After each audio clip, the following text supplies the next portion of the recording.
Allô? Allô, bonsoir. Oui, bonsoir, madame, je vais bien. Ça va. Oui. Dieu merci. En fait, moi, je vais t'expliquer un peu mon histoire. D'accord, ok. Bon. Donc, on t'écoute. Moi, j'ai pas eu la chance en relation à distance, ce qui a fait que jusqu'à actuellement, je suis fermée sur toute relation. Ouais. Parce que Ça t'a un peu déçu. Ça m'a tellement refroidi. En fait, je sortais avec quelqu'un à Abidjan ici. Malheureusement, bon, on peut dire bonheureusement, puisque c'était lui son bonheur. Il a eu le visa à 7 mois de notre relation. Et puis, il est allé en France. Quand il est parti, à la base, il m'a expliqué que lui, il part pour travail, pour chercher un emploi. Ouais. Après venir me chercher. En ce moment, moi, j'étais en année d'été. Non. Essaie de décaler un peu là où tu es. Il y a un problème de réseau. Oui. Ok. Ok, ça va maintenant. Oui, ça va, je t'entends très bien. Voilà, j'étais étudiante. Donc, quand c'est comme ça, là, une étudiante avec ton chéri et en France, des trucs comme ça te fait plaisir, même si t'en vois rien, ça t'intéresse pas. Tu te dis qu'il est parti pour quelque chose de bon, il allait travailler. Exactement. Et puis déjà que moi, mes parents, en tout cas mes parents, ils sont un peu... Mais mon papa était un peu aisé. Malheureusement, il est décédé maintenant. Voilà. Donc, il n'était pas quelqu'un qui avait faim pour dire que non, que forcément, il faudrait que chaque fin du mois, quelqu'un envoie de l'argent pour que je puisse manger. Donc, je vivais mon amour. Voilà, tu ne l'attendais pas pour vivre, en fait. Exactement. Et ce que je ne savais pas, c'est qu'il est parti sur le compte d'une fille. Et voilà. Et moi, je ne savais pas. Mes frères et sœurs savaient. Attends, si je comprends bien, c'est une go qui a payé son voyage. Ouais, je comprends pas bien. Tu dis quoi là-bas? Il est allé vivre chez quelqu'un. En France, là-bas, chez une go là-bas. Oui, et c'est elle qui. Donc pendant qu'il était à toi ici, il se cache pour entretenir notre relation à côté. Exactement. Donc, quand il est parti, la fille, elle travaille dans un bar. Donc, elle travaille de mercredi à dimanche. Ok. Donc, moi, je ne savais pas. Donc, quand lui, il m'a dit que lui, il travaille de dimanche, il fait 3 jours dans la semaine.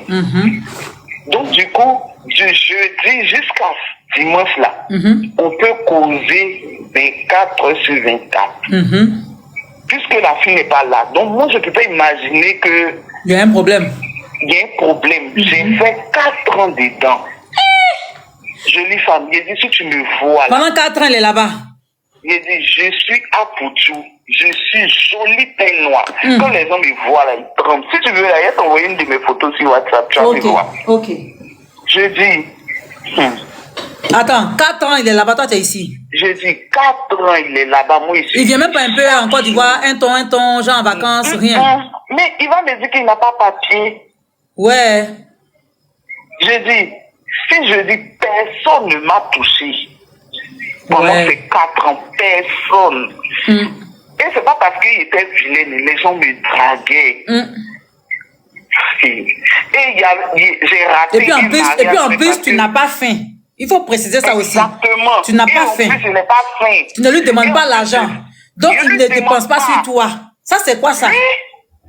Je ne lui demande pas. Donc, il envoie quand il veut, il envoie quand il peut. Selon son humeur. Mais toi, tu t'en fous, c'est son amour qui t'intéresse. Exactement. C'est comme ça que moi, je vivais la chose. Et un matin, où j'ai raté même, et puis moi, ma vie, ça m'a fait mal, c'est que il y a un monsieur en 2e année d'ITS, et à 2 ans après, quand il était parti, il y a un monsieur qui me draguait. Il avait les matricules orange là. C'était un Ivoirien. C'était un Malien. C'est lui qui m'a fait rentrer au restaurant de la présidence la première fois. Pour manger. Donc, tu vois un peu que c'était pas une petite personne. Bien sûr. Mais il a voulu me marier, j'ai refusé. Parce que je me suis dit que j'avais quelqu'un dans ma vie. Tu as donné ton cœur à quelqu'un, donc tu respectes cette relation-là, tu es engagé à fond. Maman, il pendant que lui, il entend des pompes pour faire Akoumé. Donc, nous. Je dis, si je savais, aujourd'hui, là, Je regrette juste quand je sais même plus où je vais mettre la tête. Je dis, j'ai fait comme ça jusqu'en 4 ans. Je dis, même 10. 4 ans, c'est beaucoup. 4 ans sans Mougou, c'est beaucoup, hein. Ça, c'est un gros sacrifice que tu as fait pour lui, hein. Mais toutes mes camarades se moquaient de moi. On m'appelait maman pasteur. Non, j'exagère. 4 ans. Ah non, non, non, non, non. 4 ans, tu t'es conservé pour lui. Je dis, à ma grande surprise, un matin, quand j'ai commencé le make-up et puis, un matin, j'ai une petite qui m'a appelé pour me dire que, ah, Tata Manu, ce que tu fais dans ton visage, je vais venir, tu vas faire aussi dans mon visage. J'ai dit, ok, il n'y a pas de problème. Quand j'arrive, qu'elle est arrivée, je l'ai maquillée, elle vient voir au mariage de sa tante. J'ai dit, ok, il n'y a pas de souci. Elle quitte au mariage, elle vient où? Il dit, bon, mais il faut me montrer à Sénat, je vais voir les vidéos, je regarde la vidéo, c'est mon chéri. Hein?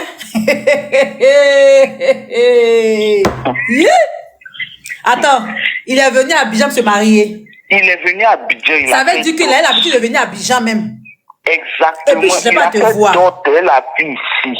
Ils sont repartis. Hein? Il est revenu. Ils ont fait le mariage civil. Hein? Attends, il a quitté là-bas, la fille avait se marier en Côte d'Ivoire ici. Hein? Vous voyez, c'est les choses comme ça là, qui découragent certaines femmes à se marier là. Ils sont venus se marier. J'ai dit, j'ai eu le choc de hein? Ça me fait rire. Parce que c'est pas ce que je vais dire. J'ai fait près d'une semaine, je n'arrivais pas à parler. Je n'arrivais pas à manger, je pleurais, je lançais tous les numéros que je connaissais de lui. C'est ça que tout ce que Dieu... C'est ça que tout se passe ici, non? Je lançais juste pour qu'il puisse... C'est ça que tout se passe ici, non? Oui, je sais. Le mal qu'il t'a fait là, 4 ans de sacrifice ta vie, tu as fait à cause de lui, tu jurais que par son nom là, il va payer ça tôt ou tard. Mais il n'a même pas fait 2 ans de mariage. On dirait qu'il savait. Il n'a même pas fait 2 ans de mariage. On dirait qu'il savait. Quand on dit aux hommes que les femmes qui sont là sont sacrées, il faut les respecter là. C'est ça là. Tu sais que tu ne veux plus d'une relation, mais il faut dire à la fille, ah voilà, écoute, je voulais qu'on aille jusqu'à un tel niveau de la relation, je voulais qu'on aille ici, mais là, je ne peux plus qu'on continue, voilà, on arrête la relation. Ça a fait mal, mais c'est bon, la relation s'arrête là. Mais tu vas pas bloquer l'enfant des gens là, et toi, tu te mets bien. Tout se paye sur terre. Voilà. J'ai pas envie de parler, elle dit que la relation n'a pas duré.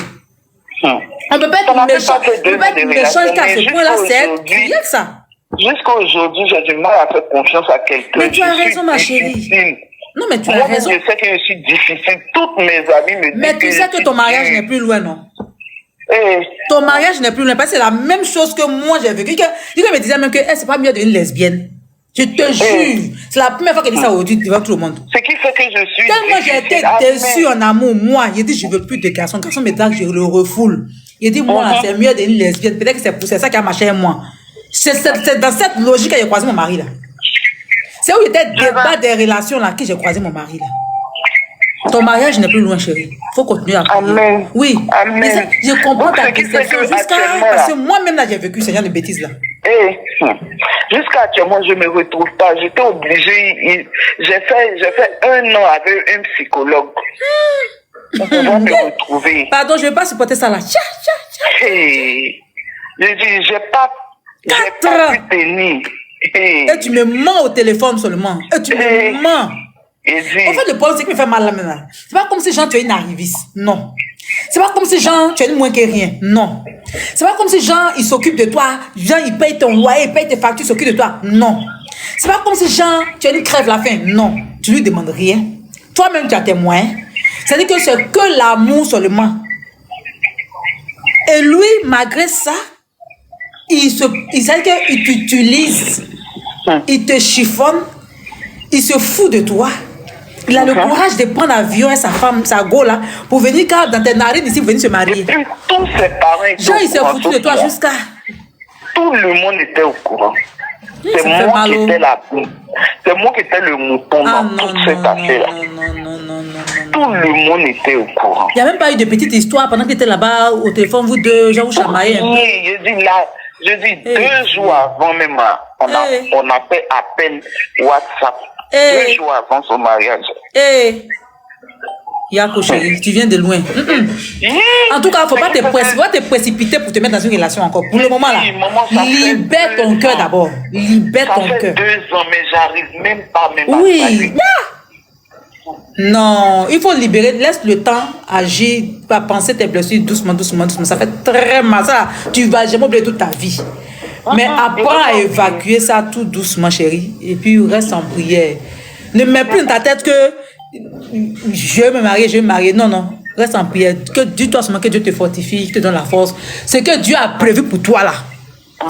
Que le diable t'a arraché là. Que Dieu aille prendre ça pour te donner.